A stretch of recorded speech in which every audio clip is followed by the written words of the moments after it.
Kannur ധർമ്മടത്ത് RSS പ്രവർത്തകന് നേരെ ആക്രമണം. ധർമ്മടം സ്വദേശി ആദിത്യന് ആക്രമണത്തിൽ ഗുരുതരമായി പരിക്കേറ്റു. സംഭവത്തിൽ 6 CPIM പ്രവർത്തകർക്കെതിരെ പോലീസ് വധശ്രമത്തിന് കേസെടുത്തു.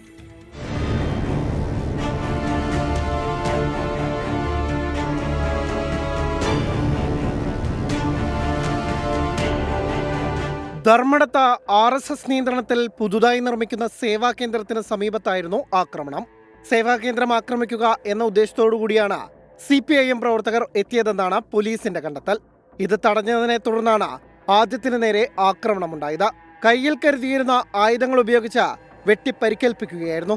വലത് കൈക്ക് പരിക്കേറ്റ ആദിത്യൻ തലശ്ശേരിയിലെ ഇന്ദിരാഗാന്ധി സഹകരണ ആശുപത്രിയിൽ ചികിത്സയിലാണ്. പ്രതികൾ ആക്രമണം നടന്ന സ്ഥലത്തേക്ക് വന്നുപോകുന്ന CCTV ദൃശ്യം പുറത്തുവന്നു.